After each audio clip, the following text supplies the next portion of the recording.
Welcome to Christ Covenant Church this morning. This is the portion at which Jake is to be leading our call to worship. I don't know where he is.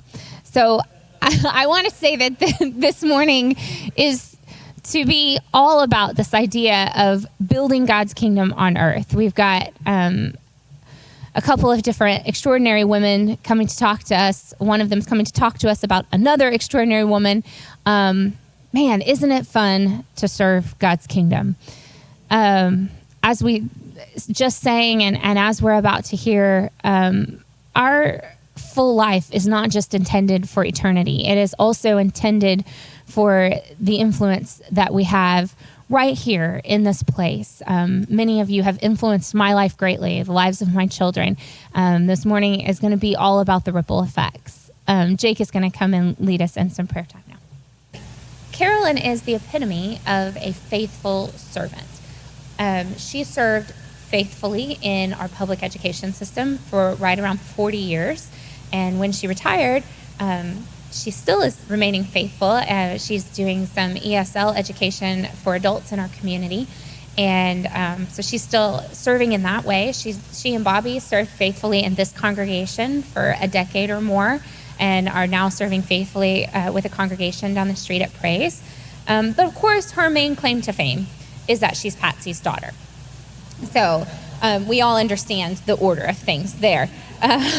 Carolyn has, with a group of women, written a book called Salt, Sage, and Sunshine. It's a compilation of writings about the influence that we have as believers, and Corey has invited her to share her writing with us today. So, Carolyn, we are so pleased to have you.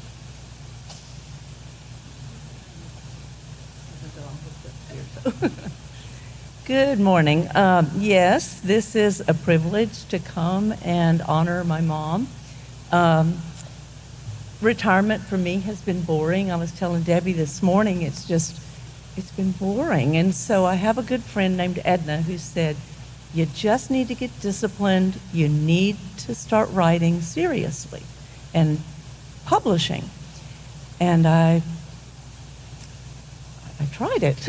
and I wrote, during COVID, I started, speaking of boring, I started making rag rugs because I had nothing else to do. A friend of mine taught me that. And in this first publication, I wrote a story called One Stitch at a Time, and it compares the making of those rag rugs to how God makes us out of scraps and pieces and all different colors of things, and we're all different, and the uniqueness of that. This publication, like Lindy said, it's a compilation of 25 different authors.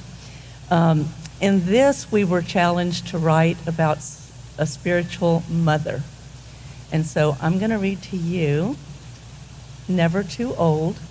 Some of you actually experienced this story. When you hear it, you'll know what I mean. Never too old. To honor my spiritual mother, I could tell you at least 100 stories about the godly example she has been in my life. I could tell you how she faithfully took her 5 children to church with little or no support from their dad. I might praise her for sacrificing so much to give her kids everything they needed. I could reminisce about all the ways she has served her family through the years and how she cared for her mom, her brothers, her husband, her nieces, nephews, and cousins. You may want to know how her 4 daughters watched her live above the tragic loss of their brother at age 21, and how she gently and slowly let go of her own precious mother. Dozens of stories show how she has courageously stepped through almost 30 years of widowhood. I would especially love to tell you how she survived and overcame a life-threatening golf cart accident at the age of 88, and maybe I will someday. But for now, I really must share the story of how God recently used Patsy Dupree to organize a 3K walk to raise money for her church. You see, my biological mother is also my spiritual mother because she never ceases to amaze me. You may ask, How does a 91-year-old lady decide to sponsor a 3K fundraiser event? I'll fill you in. While studying the book Rooted, Connect with God, the Church, Your Purpose, with their small group at church, my mom learned that in order to be in rhythm with Jesus, she had to be on mission with him. She promptly asked herself, what is the mission God has for me right now? After pondering that question, she thought of raising money for the youth group and the community outreach program. As the days passed, she decided to walk in a 3K and have people sponsor her so she could give all the donations to her church. She asked her son-in-law, Larry, to help her find a 3K in Beaumont and to help her train for the event. She started telling everyone, I'm in training, but she gave no further details. Next, she decided to stop using the walker she had relied on for more than 2 years since that golf cart accident. She quickly proved she didn't need it during the day, and she began to strengthen herself for her mission. Every day, she did her stretching exercises and walked around the inside of her house, getting ready for the walk. Unfortunately, she couldn't find a 3K close to home. That's when she announced, I'm just going to have to organize a 3K myself and ask my friends and family to help me make it happen. And she began to reveal the plan to everyone. With the help of her pastor and other church friends, she scheduled the big event. She picked up her phone and called dozens of friends, neighbors, and relatives to invite them to join her in this exciting mission. She explained her idea, and informed them that even if they did not want to walk the 3K, they could still contribute and come cheer her on. We're not charging an entry fee, she said. We'll just take donations. And the donations started to roll in. When she contacted her nieces and nephews in California, North Carolina, and Maryland, they said they couldn't come for the walk, but each one committed to donating $91 to the cause. This symbolic $91 caught on quickly, and to her surprise, several other relatives and friends put their $91 in the mail. Another way Mom solicited support was to visit local restaurants and coffee shops to ask them to donate gift cards for door prizes because she had decided not to award ribbons or trophies. Soon, even more giveaways were offered from a local naturopath doctor, a Mary Kay representative, a rag rug artist, a local author, to name a few. As a matter of fact, Gary Richardson is the one I think who won this book that we donated that day.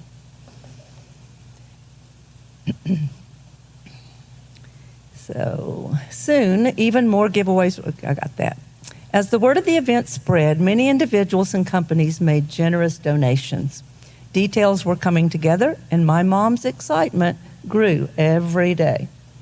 It is no secret that people adore this sweet woman who loves unconditionally and sees the best in everyone. Am I right? So when she asked for help, she found the needed volunteers. A few weeks before the walk, my mom asked a friend to make flyers to post around town. She wanted to acknowledge the companies that made contributions, so she found a friend that would make signs to frame the walkway of the path. For years, my mom has been a member of a fraternal organization, and her local chapter generously offered to provide kolaches and donuts for all the participants. Her daughters posted the information on Facebook, where many who knew the family reached out with applause and expressions of amazement. Family and friends committed to setting up tables for registration, breakfast, and door prizes, and to placing the advertisement signs around the walking trail. Her son-in-law, Bobby, promised to bring 2 coolers filled with bottled water, courtesy of his construction company. My mom's friend, the Beaumont fire chief, planned to ensure that the park was ready. Since Southeast Texas weather is very unpredictable in December, many prayer warriors lifted prayers up for a clear day. Although this nonagenarian usually has a positive attitude, she admitted she was nervous wondering if everything really would come together in time and questioning if people would really come. But come they did. On that cloudy, muggy Saturday morning, more than 60 participants arrived to cheer Mom on.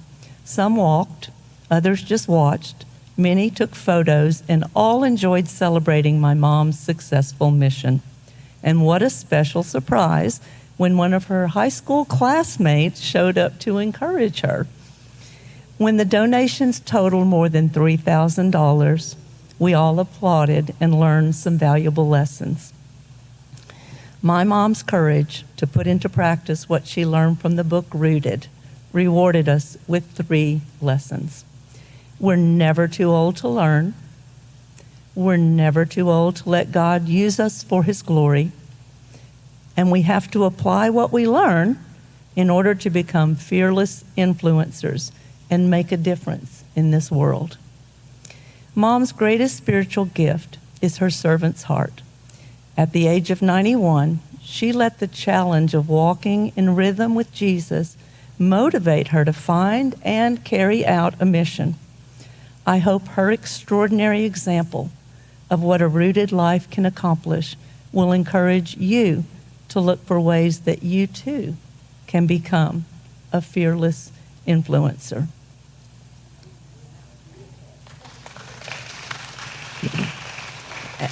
And I want to say you're never too young. I'm looking at Jake's kids over there, and Lindy and Joe's kids are here somewhere. You're never too young to learn. You're never too learn to let God use you. And remember to, when you learn something, to apply it so that you can change the world. Thank you for letting me be here and let me share that. Very special for me and for my mom that we're honoring today.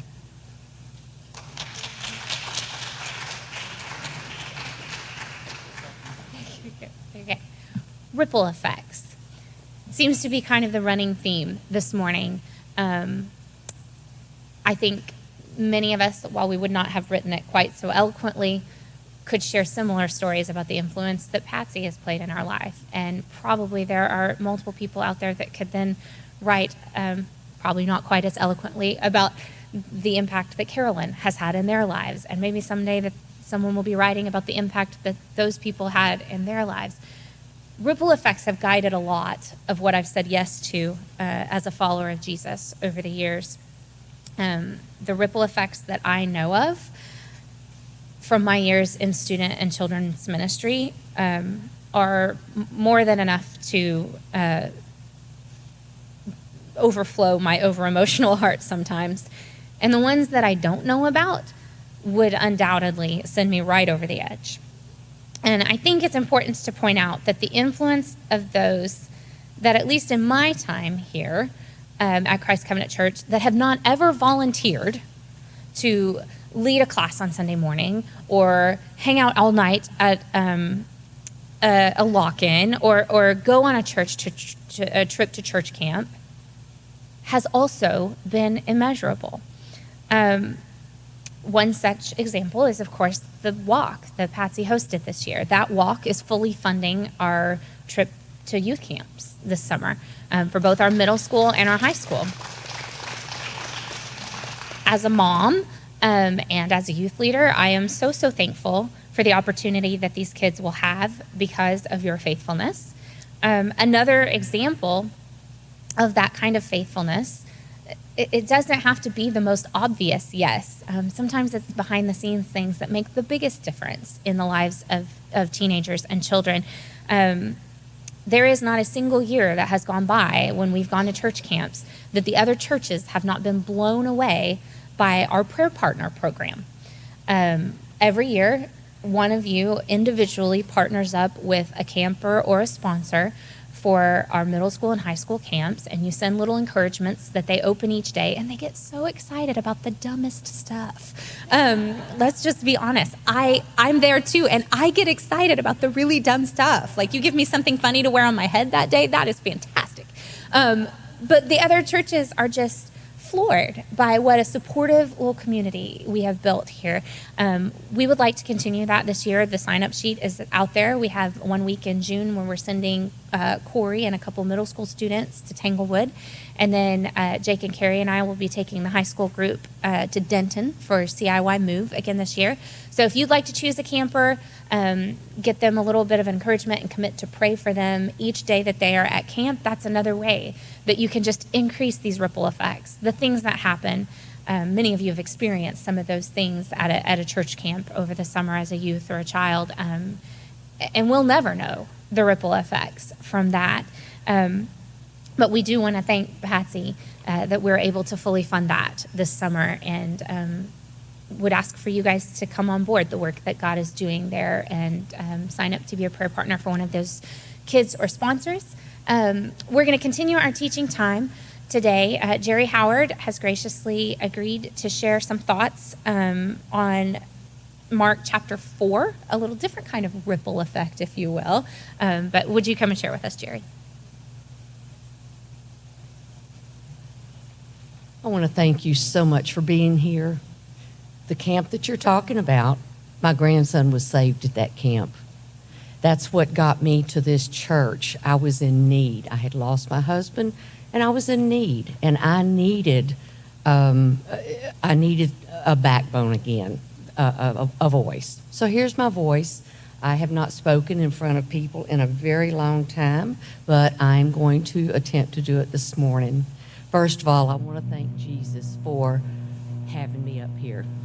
Is my voice too loud for this thing? I'm going to read out of Mark 4:37 through 41. And it's really a strange passage for me because I had a dream. And when I woke up that morning, a lot of times I don't remember the dream I had, but I remembered this dream. And when I read my devotional that morning, I work out of this and my Bible. It was these verses, and it was my dream. And this has happened so many times. So I was amazed. Mark 37 says, "A great windstorm arose, and the waves were breaking over the boat, so that the boat was already being swamped. He was in the stern," meaning Jesus. He was sleeping on a pillow. So they woke him up, and they said to him, "Teacher, don't you care that we're going to die?" He got up, rebuked the wind, said to the sea, "Silence, be still." The wind ceased, and there was a great calm. Then he said to them, "Why are you so afraid? Do you still have no faith?" And they were terrified and asked one another, "Who then is this? Even the wind and the sea obey him." They had so much doubt. All this wind was going on around them. They had so much doubt. They didn't know what to do. Well, my dream, in a brief message of it, was that in my old neighborhood in Beaumont, I was in this big SUV, and it was raining cats and dogs, and there was this old couple, and they were walking along the road. So I offered to pick them up. Well, they wanted to see the sights in Beaumont. So y'all don't know about my neighborhood, but there was a ditch there that normally wasn't a ditch. And I had a GPS on me, and I was using that GPS as my guide. Well, I followed the GPS, and I went down in this huge ditch. Well, of course, it was so deep that SUV rolled once with us in it. When we came up, I had lost my GPS. I didn't know where I was going, in a place where I thought I was familiar with, but I didn't know where I was going. You see, what I forgot to do was ask Jesus for guidance. I relied on this GPS, this worldly thing that I relied on. And I just didn't give it to Jesus before I did anything else. It's amazing what we can do when we ask Jesus to help us. In Isaiah 26:4, and you don't have to get up right now, it says, "Trust in the Lord forever, because in the Lord himself is an everlasting rock." Jesus is your pilot, always. No matter what you want to do, Jesus is your pilot. And when they asked Jesus, don't you care? Jesus sort of got exasperated with them. He come up off that pillow. He stopped the storm because he wanted them to hear what he had to say, to pay attention. And he said the expression, Jesus, don't you care, as the disciples asked, it could have made Jesus exasperated, and it did, but he calmed the storm enough so that he could speak. Well, a couple of days later, I'm reading in here again, and lo and behold, I had been, working with this. Lo and behold, it said, trust in the Lord forever, for the Lord himself is the rock eternal. Isaiah 28:4. Doesn't matter what your problem is. Doesn't matter where you're going or, where you're at in life. But the thing is, Jesus is your rock. And if you don't know Jesus is your rock, now's the time. It's never, never too late. It wasn't too late after I rolled over in my dream in that SUV. It's never, never too late to ask Jesus into your heart. And I would hope today that if you don't know Jesus as your Savior, all you have to do is ask Jesus to come into your heart, and he will.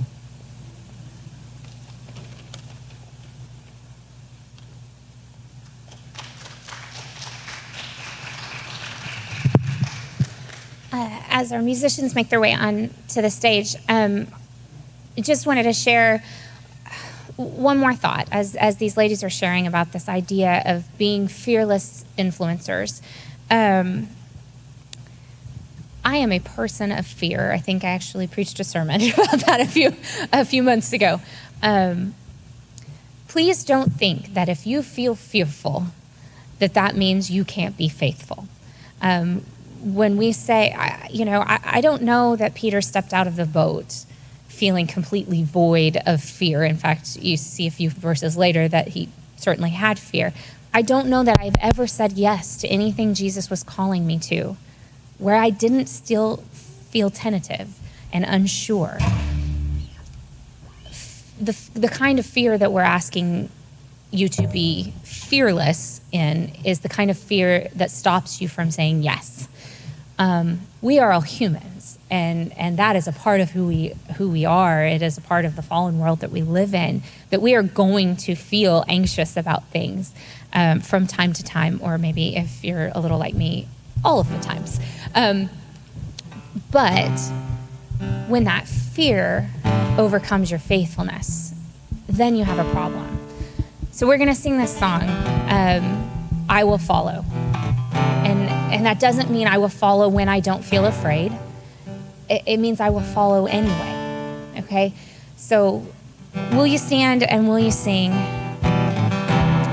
And will you take the challenge that Patsy has thrown down and that Jerry has thrown down and so many of you have thrown down by the examples that you lead?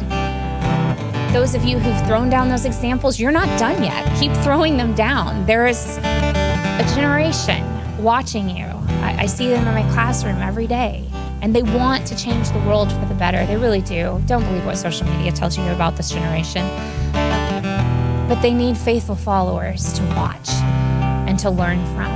And that's the challenge that we're issuing today, is that you would follow faithfully, even when you're afraid, even when it's inconvenient, even when you're feeling a little lazy, or too old, or too young, or too jaded, or too hurt. Follow anyway.